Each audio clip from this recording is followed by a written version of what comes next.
बिस्मिल्लाहिर्रहमानिर्रहीम। Dear students, आज हम सेकेंड ईयर फिज़िक्स में चैप्टर नंबर 13 का आखिरी टॉपिक पढ़ने जा रहे हैं। बड़ा ही इम्पॉर्टेंट लॉन्ग क्वेश्चन है और MCAT MD CAT के हवाले से भी ये सिलेबस में इंक्लूड है।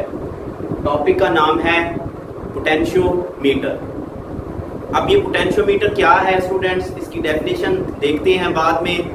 फर्स्ट ऑफ ऑल हम एक टर्म यूज़ कर रहे हैं सेकेंड ईयर में, पोटेंशियल डिफरेंस।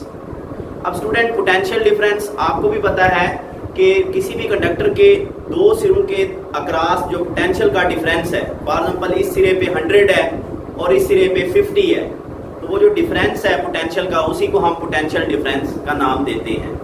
अब पोटेंशियल डिफरेंस को मेजर करने के लिए हमारे पास सबसे जो मशहूर इंस्ट्रूमेंट है that is volt meter. Voltmeter is used to measure the potential difference between two points। मगर जो वोल्ट मीटर होता है, अगर हम देखें फॉर एग्जांपल मेरे पास ये दो पॉइंट्स हैं, ये टर्मिनल ए और टर्मिनल बी, और यहाँ पे ये स्टूडेंट्स वोल्ट मीटर लगा हुआ है। अब इन दो पॉइंट्स के दरमियान पोटेंशियल वोल्ट मीटर माप देगा, मगर जो आइडियल वोल्ट मीटर है, आइडियल, उसकी जो रेजिस्टेंस होती है वो इनफिनाइट होती है। एक आइडियल वोल्ट मीटर की रेजिस्टेंस कितनी है? इनफिनाइट है। और हम ये यूज कर रहे हैं हमारे लेबोरेटरी के अंदर या घरों में, वो जो है ना, उनकी रेजिस्टेंस इनफिनाइट नहीं होती, लिहाजा वो हमारे सर्किट में लोड डालते हैं। यूं समझ लें वो पोटेंशियल डिफरेंस सही मेजर नहीं करते। क्यों? जब तक रेजिस्टेंस इनफिनाइट नहीं होगी वो तब तक सही रेजिस्टेंस मेजर, एक्यूरेट मेजरमेंट नहीं देगा। इसका मतलब है volt meter potential difference accurately मापने के लिए कोई अच्छा इंस्ट्रूमेंट नहीं है। ये हम टॉपिक की ना बेस बना रहे हैं कि हम पोटेंशियोमीटर पढ़ क्यों रहे हैं। इसके अलावा डिजिटल वोल्ट मीटर आए हुए हैं मार्केट में। डिजिटल वोल्ट मीटर ये भी मेजर करेंगे पोटेंशियल डिफरेंस को। CRO, कैथोड रे ऑसिलोस्कोप, ये दो इंस्ट्रूमेंट पोटेंशियल डिफरेंस को मेजर कर सकते हैं और ये एक्यूरेटली मेजर कर सकते हैं। एक्यूरेटली मेजर कर सकते हैं किसको? पोटेंशियल डिफरेंस को। मगर इनमें क्या खामी है? इनमें खामी ये है कि एक तो ये एक्सपेंसिव है, दूसरा इनको इस्तेमाल करना कतरे मुश्किल है। तो सारी सिचुएशन में पोटेंशियल डिफरेंस को अगर वोल्ट मीटर से मापते हैं तो वो हमें एक्यूरेट रीडिंग नहीं देता। अगर हम CRO या डिजिटल वोल्ट मीटर से मापते हैं वो एक्यूरेट देते हैं, मगर वो एक्सपेंसिव हैं और यूं कह लें उनको यूज करना कतरे मुश्किल है। तो इस सारे का हल क्या है? ये इंस्ट्रूमेंट जो आज आप पढ़ रहे हो, तो it is a device which can measure and compare potential difference accurately. ये पोटेंशियल डिफरेंस को एक्यूरेटली मेजर भी करेगा और कंपेयर भी करके देगा। हम देखेंगे ये accurately without drawing any current. Definition मैं लिख चुका हूं। It is a accurate device which is used to measure and compare.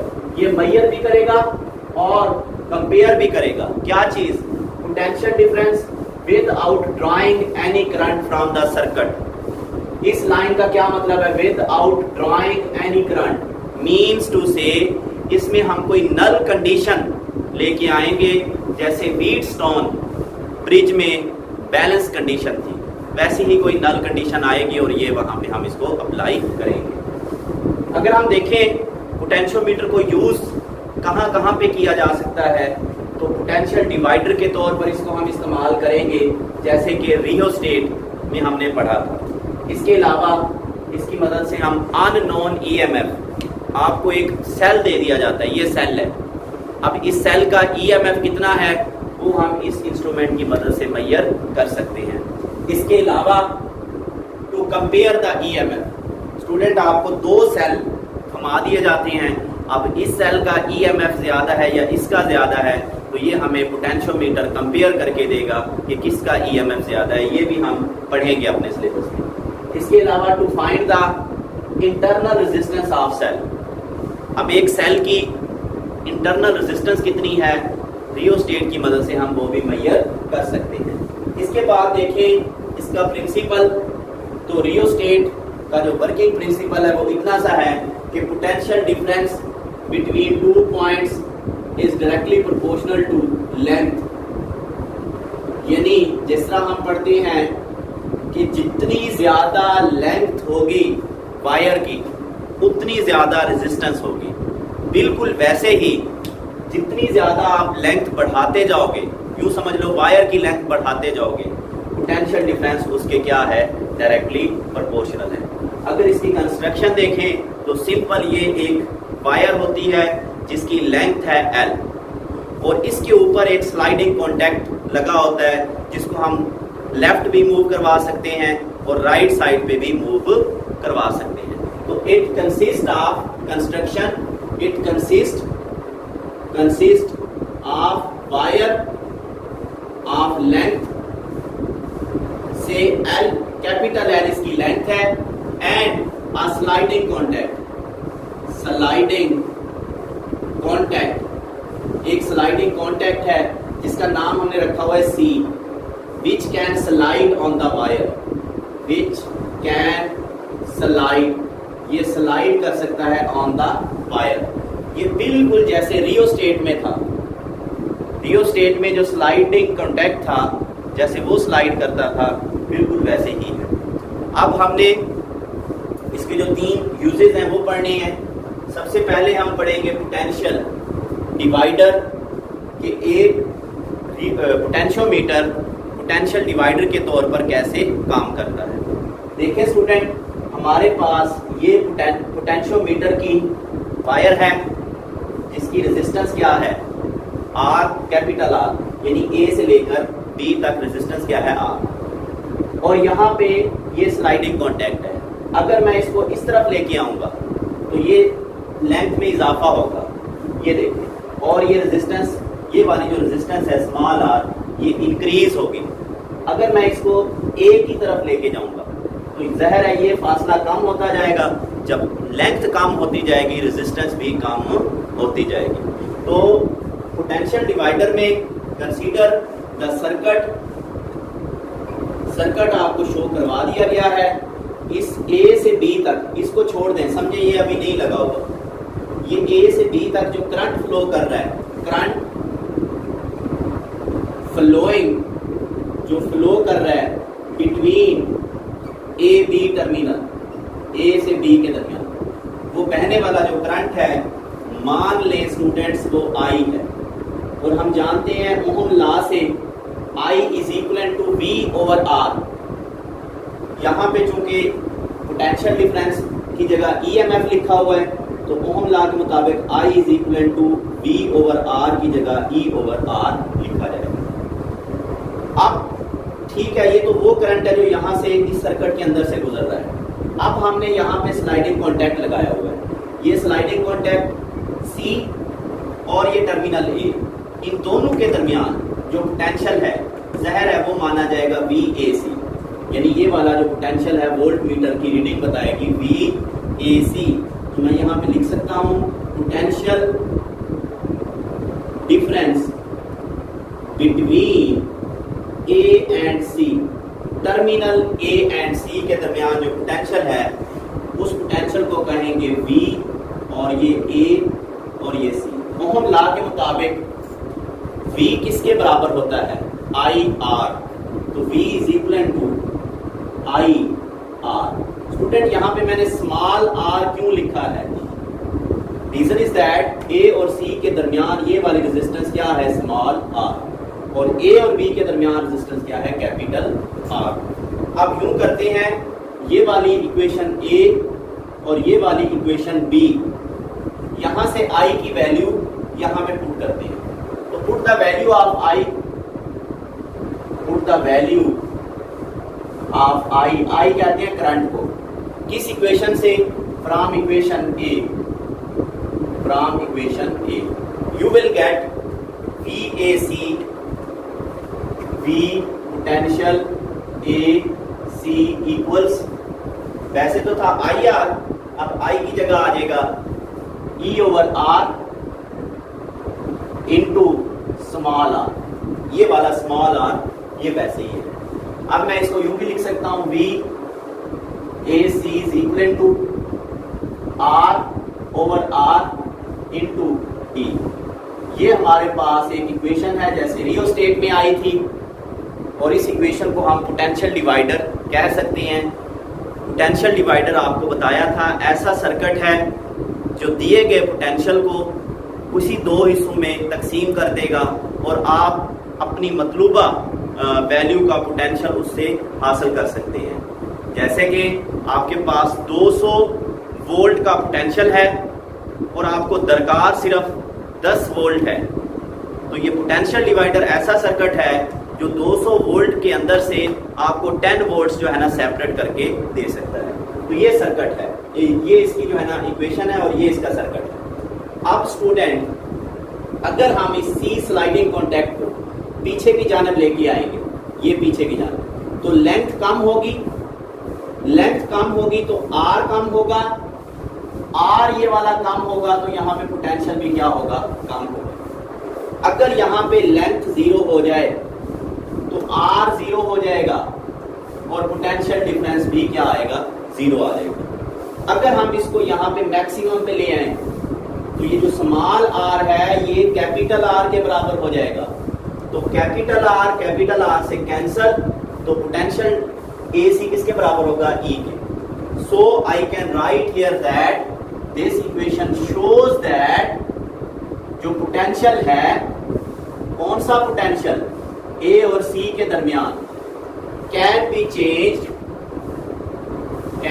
Change, उसको आप चेंज कर सकते हो फ्रॉम, कहां से लेकर कहां तक, फ्रॉम 0 वोल्ट से लेकर ई वोल्ट्स तक आप उसको चेंज कर सकते हो। ये था पोटेंशियल डिवाइडर। अब इसका दूसरा इस्तेमाल था पोटेंशियोमीटर का, to find unknown EMF, to find unknown EMF.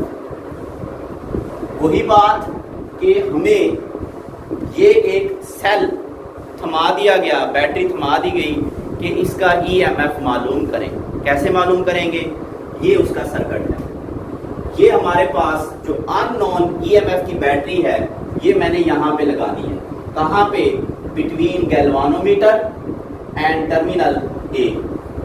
ये वाली जो बैटरी ई है ये नॉन है, यानी इसका ईएमएफ हमें पता है। और याद रखना ये उस वक्त हमें मेजरमेंट सही देगा जब हमारी जो ईएमएफ नॉन है वो ग्रेटर हो अननोन ईएमएफ से। ये शर्त आपको पूरी करना पड़ेगी। ये बैटरी का पोटेंशियल इस अननोन से बड़ा होगा तो ये सर्किट आगे बैलेंस होगा। ठीक हो गया। अब एक और पॉइंट इसमें, the unknown battery is connected such that positive terminal of unknown and positive terminal of non battery should be at the same side. ये देखो, ये प्लस साइड, ये प्लस साइड, ये ए पे कॉमन है। ये देखो, ये ए पे ये दोनों क्या है, कॉमन साइड है। तो positive of unknown and positive of non EMF E should be at same terminal ए। हमने उसको सेम टर्मिनल ए के ऊपर रखा हुआ है। ये इसकी दो शराइत। अब स्टूडेंट हमें इतना पता है कि अगर हम इस स्लाइडिंग कॉन्टैक्ट सी को यहाँ पे स्लाइड करेंगे तो यहाँ पे पोटेंशियल क्या होगा, चेंज होगा। अब पोटेंशियल कम भी होगा, ज्यादा भी होगा, ये उसका फार्मूला है VAC। हमने इस तरह से इसको स्लाइड करना है कि हमारा जो गैल्वानोमीटर है ये 0 डिफ्लेक्शन दे, यानी इसकी डिफ्लेक्शन कितनी हो जाए, 0 वोल्ट हो जाए। उस कंडीशन को हम नल कंडीशन या बैलेंसिंग कंडीशन कहेंगे। इसका मतलब है ना करंट इधर जा रहा है गैल्वानोमीटर में से, ना इस तरफ जा रहा है, यानी ये गैल्वानोमीटर बिल्कुल बैलेंस हो चुका है हमने उस वक्त का जो इसकी लोकेशन है वो नोट कर लेनी है। अब जब हमने नोट कर लेनी है, हमें पता है कि ये जो पोटेंशियल डिफरेंस है AC, जैसे ये निकाला था बिल्कुल, तो VAC किसके बराबर होगा? ये बराबर होगा R/R इंटू स्मॉल r, या VAC is equal to small r, बल्कि यहाँ पे सॉरी E आए, बस ये नया फार्मूला नहीं है, यही हमने यहाँ पे नीड कर दिया है। मैं आपसे डिस्कस कर रहा था कि sliding contact is adjusted such that galvanometer gives the zero deflection. जहां पे C की पोजीशन के ऊपर गैल्वानोमीटर जीरो डिफ्लेक्शन दे रहा है, वहां पे हमने जो है ना इस C को जैम कर देना है, और ये हमने इक्वेशन लगा। अब ये जो A और C के दरमियान पोटेंशियल होगा वो इस अननोन EMF के बराबर होगा। यानी यहाँ पे आप लिख दें वोल्टेज V की जगह unknown EMF is equal to R/R into E।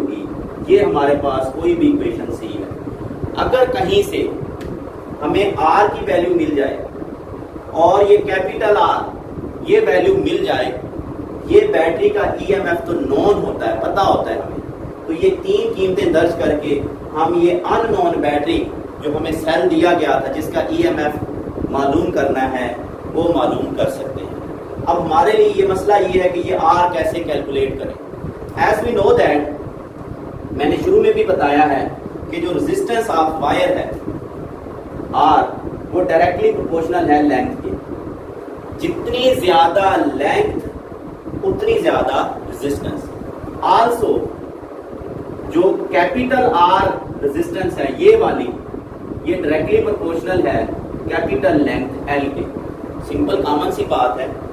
तो हम क्या करेंगे, हम स्केल की मदद से ये लेंथ निकाल लेंगे किसी तरह और फिर ये लेंथ निकाल लेंगे। तो चूंकि लेंथ और रेजिस्टेंस डायरेक्टली प्रोपोर्शनल है तो ये वैल्यू यहाँ पे दर्ज कर देती है।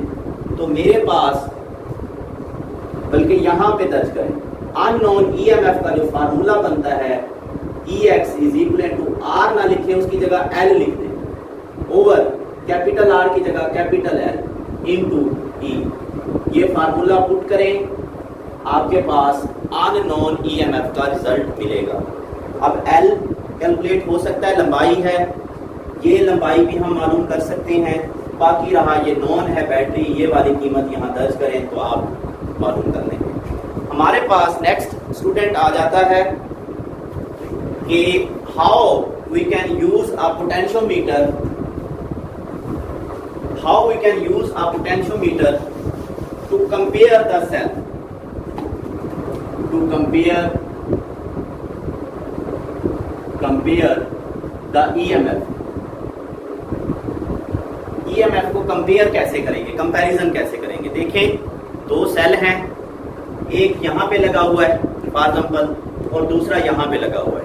अब हमें नहीं पता इसका EMF ज्यादा है या इसका ज्यादा है, तो हम क्या करेंगे? हम सबसे पहले ये सर्किट आपको मैं बता चुका हूँ। ये यहाँ वाली जो रेजिस्टेंस होती है वो स्मॉल r है, यहाँ वाली रेजिस्टेंस क्या होती है? Capital R। सबसे पहले हम फॉर एग्जांपल ये कनेक्शन दे देते हैं गैल्वानोमीटर का, किसके साथ? सेल नंबर 1 के साथ। जैसे ही आप ये सर्किट क्लोज करोगे तो गैल्वानोमीटर की जो नीडल है वो डिफ्लेक्ट होगी। उसके बाद इस C को इस तरह से एडजस्ट करें कि हमारे पास जो डिफ्लेक्शन है वो जीरो हो जाए। मींस ये यहाँ लेके आए यहाँ पे, जहाँ पे गैल्वानोमीटर की डिफ्लेक्शन क्या हो जाए? जीरो हो जाए। जैसे ही डिफ्लेक्शन जीरो होती है हम उसको नोट कर लेंगे कि लेंथ कितनी है। इस लेंथ को कहेंगे L1 और EMF पहले सेल का E1 वो पता है किसके बराबर होगा? वो बराबर होगा L1 over capital L, L1 over capital L into E। अब चीजें नोन है सारी। E हमें पता है कितने वोल्ट का है, R या ये जो लेंथ है पूरी इसको हम कैपिटल L कहते हैं, और L1 वो लेंथ है जहां पे गैल्वानोमीटर की डिफ्लेक्शन कितनी हुई है? जीरो हुई है। सो हमारे पास इसी तरह हम E2 निकालेंगे। E2 निकालने के लिए हम ये वाला कनेक्शन ये यहां जोड़ देंगे लाइक दिस। ठीक हो गया। अब हमारे पास जैसे ही कनेक्शन जोड़ेंगे, जहर है गैल्वानोमीटर फिर से डिफ्लेक्शन जो है ना उसकी नीडल डिफ्लेक्शन देगी। आप इसको इस तरह से एडजस्ट करें कि वंस अगेन डिफ्लेक्शन कितनी हो जाए 0। उस लेंथ को आप नीड करेंगे L2। तो E2 बराबर होगा L2 over L into E। अब इसके ऊपर इसको डिवाइड कर दे तो E1 over E2 is equal to L1 over L2। जब आप डिवाइड करेंगे आपको भी पता है ये L से L कैंसिल हो जाएगा, ये E से E क्या हो जाएगा कैंसिल। तो ये फाइनल फार्मूला है हमारे पास जो कि हमें EMF जो है ना कंपेयर करने के लिए हम इस्तेमाल करते हैं। अब आपके सामने अगर ये रेशो 1 से बड़ी आएगी इसका मतलब है E1 बड़ा है E2 छोटा है। अगर ये रेशो E1 से छोटी आएगी लेस देन 1 तो हमें आइडिया हो जाएगा कि डिनोमिनेटर वाला जो फैक्टर है वो लार्जर है। तो इन दिस वे हमने आज देखा है कि जो पोटेंशियोमीटर है वो एक ऐसी डिवाइस है जो पोटेंशियल डिफरेंस को मेजर भी करता है, ये कंपेयर भी करता है, ये पोटेंशियल डिवाइडर के तौर पर भी इस्तेमाल होता है। आपने इसको एज ए लॉन्ग क्वेश्चन तैयार करना है। पोटेंशियोमीटर की डेफिनेशन, इसके यूजेस, इसका जो है ना प्रिंसिपल, ये किस प्रिंसिपल पे काम करता है, इसका जो है ना कंस्ट्रक्शन बहुत आसान है, पोटेंशियल डिवाइडर के तौर पे कैसे काम करेगा और फार्मूला क्या है, अननोन EMF कैसे मेजर करेगा और इसी तरह EMF को कंपेयर कैसे करेगा। नेक्स्ट हम इसके शॉर्ट क्वेश्चन करेंगे इंशाल्लाह। अपना ख्याल रखिएगा। अल्लाह हाफिज़।